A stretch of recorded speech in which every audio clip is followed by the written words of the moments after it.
कि श्री ललन सिंह और स्वर्गीय शरद यादव ये लोग गए थे मिलने के लिए मनमोहन सिंह से। उनको ज्ञापन दिया था कि लालू यादव ने रेल मंत्री रहते हुए 50 लोगों को रेलवे में नौकरी दी, उसके बदले में जमीन लिखवा लिया।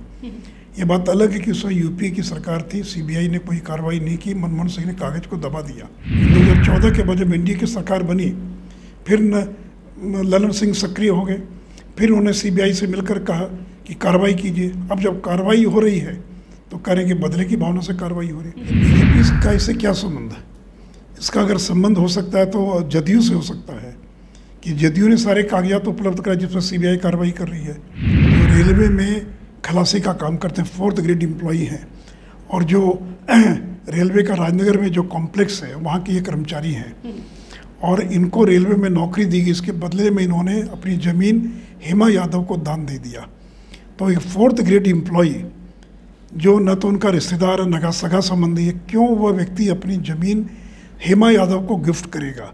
और एक दूसरा टुकड़ा ज़मीन का गिफ्ट कर दिया राबड़ी देवी को, जिस ज़मीन को 1 साल के बाद इन्होंने एके इंफ्रास्ट्रक्चर प्राइवेट लिमिटेड को 3 करोड़ में बेच दिया। दूसरे व्यक्ति हैं जिनका नाम है ललन चौधरी, ये लालू के भामाशाह है और ये विधान परिषद में 4th ग्रेड की एम्प्लॉई हैं। इन्होंने भी अपनी बेशकीमती ज़मीन दान में दे दिया लालू प्रसाद यादव के परिवार को, यानी हेमा यादव और राबड़ी देवी को। तो ये इतने बड़े दानवीर हो गए कि 4th ग्रेड की एम्प्लॉई चपरासी का काम करते हैं विधान परिषद में और अपनी कीमती ज़मीन दान में दे दिया।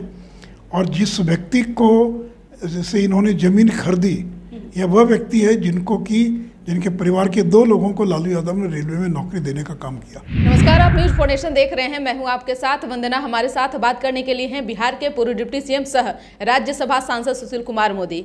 सर, लंबे समय से नीतीश कुमार हो या फिर ललन सिंह सीबीआई और ईडी पर बोल रहे थे, लेकिन कहीं ना कहीं बचते भी नजर आ रहे थे। आज खुलकर के सामने आए हैं। नीतीश कुमार कह रहे हैं कि 5 साल पहले भी हुआ था लेकिन कुछ हाथ नहीं लगा, फिर इस बार हो रहा है कुछ नहीं हाथ लगेगा। देखिए, नीतीश जी ललन जी की तो मजबूरी है लालू परिवार का साथ देना। अगर लालू परिवार का साथ नहीं देंगे तो उनको मुख्यमंत्री की गद्दी से छीन जाएगी। पिछले 2 दिनों के बाद उन्होंने अपनी चुप्पी तोड़ी है। और जहाँ तक कार्रवाई की बात है, तो जब नीतीश जी मुख्यमंत्री थे उसी समय तो कार्रवाई प्रारंभ हुई। देखिए, 2017 में जब IRCTC घोटाले में जब तेजस्वी यादव से पूछताछ हुई तो नीतीश जी ने यही कहा था ना कि जो आरोप लगे उनका जवाब दीजिए। लेकिन आज तक तेजस्वी यादव ने उन आरोपों का जवाब नहीं दिया। उसके बाद चार्जशीट फाइल हुई, उसके बाद तेजस्वी यादव को बेल लेना पड़ा, उसके बाद चार्ज फ्रेम हुआ और अब दिल्ली के सीबीआई कोर्ट के अंदर और उसका ट्रायल प्रारंभ हो चुका है। तो कहाँ कार्रवाई बंद हुई? कार्रवाई तो चल रही है। और जहाँ तक ये ज़मीन के बदले नौकरी का मामला है, इसके तो सारे कागजात शिवानंद तिवारी, ललन सिंह, शरद यादव, इन्हीं लोगों ने तो उपलब्ध कराए थे। 2008 के अंदर मुझे अभी तक याद है कि श्री ललन सिंह और स्वर्गीय शरद यादव ये लोग गए थे मिलने के लिए मनमोहन सिंह से। उनको ज्ञापन दिया था कि लालू यादव ने रेल मंत्री रहते हुए 50 लोगों को रेलवे में नौकरी दी, उसके बदले में जमीन लिखवा लिया। ये बात अलग है कि उस समय यूपीए की सरकार थी, सीबीआई ने कोई कार्रवाई नहीं की, मनमोहन सिंह ने कागज को दबा दिया। लेकिन 2014 के बाद जब एनडीए की सरकार बनी, फिर ललन सिंह सक्रिय हो गए, फिर उन्होंने सीबीआई से मिलकर कहा कि कार्रवाई कीजिए। अब जब कार्रवाई हो रही है तो करेंगे बदले की भावना से कार्रवाई हो रही है। तो ललन सिंह तब ठीक थे कि आज ठीक हैं, इसका जवाब तो ललन सिंह ही को देना पड़ेगा। नहीं, इसे तो कह रहे हैं कि इसलिए समर्थन में दिख रहे हैं कि अगर वो समर्थन नहीं करेंगे तो बीजेपी का दरवाज़ा तो बंद हो चुका है। तो अब अगर समर्थन नहीं करेंगे तो अगर तेजस्वी यादव उनकी पार्टी को तोड़कर स्वयं मुख्यमंत्री बन जाएगा तो उनको मुख्यमंत्री के गद्दी से भी हाथ धोना पड़ेगा। तो उनकी तो मजबूरी है तेजस्वी यादव का साथ देना, समर्थन करना। उनकी तो मजबूरी है भ्रष्टाचारियों को संरक्षण देना या उनके पक्ष में बयान देना, क्योंकि उनकी गद्दी खतरे में है। तो इसलिए ऐसे लोगों के बारे में क्या कहा जाए। एक सवाल है कि लालू प्रसाद यादव अब जो है इमोशनल कहीं ना कहीं कार्ड वो खेल रहे हैं और वो क्या बता रहे हैं कि हमारी बहू जो है वह प्रेग्नेंट है, बच्चों को जो है वह परेशान किया जा रहा है। तो फिर मनोज झा सामने मीडिया कर्मी से बोले कि सब कुछ बीजेपी द्वारा कराया जा रहा है। ये किस तरह की राजनीति हो रही है? देखिए, बीजेपी का इससे क्या संबंध है? इसका अगर संबंध हो सकता है तो जदयू से हो सकता है कि जदयू ने सारे कागजात उपलब्ध कराए जिस पर सीबीआई कार्रवाई कर रही है। और कहीं उनकी पत्नी से मेरी तो जानकारी, मैंने तो किसी अखबार में नहीं पढ़ा कि सीबीआई या ईडी उनकी पत्नी से पूछताछ करने गई थी।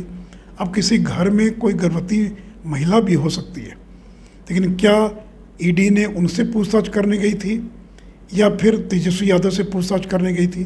अब ऐसा तो कोई सीआरपीसी में प्रावधान नहीं, अगर किसी की पत्नी गर्भवती है तो उसके पति से पूछताछ नहीं की जा सकती है, ऐसा कोई कानून तो मेरी जानकारी में नहीं है। या अगर किसी घर में बच्चे हैं तो वहाँ पुलिस नहीं जाएगी। नीतीश जी कानून बना दे बिहार में कि पुलिस किसी भी आपराधिक मामले में किसी ऐसे घर में रेड नहीं करेगी जहाँ पर कि बच्चे रहते हैं। कौन ऐसा घर है जब बच्चे नहीं रहते होंगे? इसलिए ये सब कार्ड का कोई मतलब नहीं है।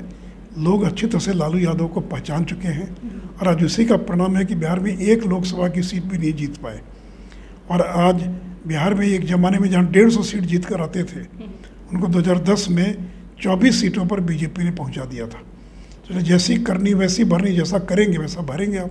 एक अंतिम सवाल है कि एमएलसी चुनाव होना है बिहार विधान परिषद का, बिहार में 5 सीटों पर महागठबंधन के प्रत्याशी को किस तरह से देख रहे हैं और बीजेपी द्वारा जो प्रत्याशी उतारे गए हैं उसको कैसे देख रहे हैं? लेकिन जगदानंद सिंह के बेटे के भी नाम सामने आ रहा है। नहीं, इसका जवाब तो जनता दिल्ली के लोग ही ना दे सकते हैं कि जो सुधाकर सिंह दिन रात मुख्यमंत्री को गाली देता है, जिसके खिलाफ आज तक कोई कार्रवाई नहीं हुई, उसके बड़े भाई को राजद ने उम्मीदवार बना दिया और फिर भी मुख्यमंत्री चुप्पी साधे हुए, तो इसका जवाब तो वही दे सकते हैं। हम इसका क्या जवाब देंगे? हम तो चारों जो जितने उम्मीदवार हम लोगों ने घोषित किए हैं सभी सीट जीतेंगे और प्रचंड बहुमत से जीत कर आएंगे। एक लालू की लीला, मेरी इच्छा है कि थोड़ा आप उसके बारे में बताइए। लालू का आपके द्वारा लिखी हुई ये पुस्तक है, इसके बारे में कुछ बताएं सर। नहीं, देखिए, इस मामले को सबसे पहले मैंने उजागर किया था। ये हैं हृदयानंद चौधरी, जो रेलवे में खलासी का काम करते हैं, 4th ग्रेड एम्प्लॉई हैं, और जो रेलवे का राजनगर में जो कॉम्प्लेक्स है वहाँ के ये कर्मचारी हैं और इनको रेलवे में नौकरी दी गई। इसके बदले में इन्होंने अपनी ज़मीन हेमा यादव को दान दे दिया। तो एक 4th ग्रेड एम्प्लॉई जो न तो उनका रिश्तेदार है न सगा संबंधी है, क्यों वह व्यक्ति अपनी ज़मीन हेमा यादव को गिफ्ट करेगा? और एक दूसरा टुकड़ा ज़मीन का गिफ्ट कर दिया राबड़ी देवी को, जिस ज़मीन को 1 साल के बाद इन्होंने AK इंफ्रास्ट्रक्चर प्राइवेट लिमिटेड को 3 करोड़ में बेच दिया। दूसरे व्यक्ति हैं जिनका नाम है ललन चौधरी, ये लालू के भामाशाह है और ये विधान परिषद में 4th ग्रेड की एम्प्लॉई हैं।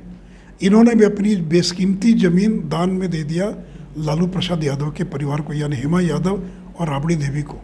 तो ये इतने बड़े दानवीर हो गए कि 4th ग्रेड की एम्प्लॉई चपरासी का काम करते हैं विधान परिषद में और अपनी कीमती ज़मीन दान में दे दिया। और जिस व्यक्ति को जैसे इन्होंने ज़मीन खरीदी, यह वह व्यक्ति है जिनके परिवार के 2 लोगों को लालू यादव ने रेलवे में नौकरी देने का काम किया। तो देखिए, जितने तरह की हेरा फेरी हो सकती है उसके माहिर हैं लालू प्रसाद यादव। उन्होंने रॉबर्ट वाड्रा को भी मात कर दिया। इसलिए फर्जी कंपनियां बनाकर जमीन पर कब्जा करना, गिफ्ट के द्वारा जमीन पर कब्जा करना।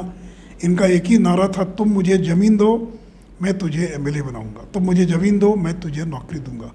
और आज लालू यादव ने इतने कम समय में, और वो 141 भूखंड, 30 फ्लैट और आधे दर्जन मकान के मालिक बन चुके हैं।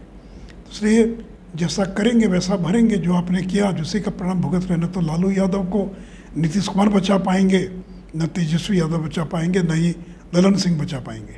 बहुत बहुत शुक्रिया। तो आप सुन रहे थे क्या कुछ कहना था भारतीय जनता पार्टी के वरिष्ठ नेता सुशील कुमार मोदी का। इस खबर बस इतना ही। बने रहिए न्यूज़ फाउंडेशन के साथ। धन्यवाद।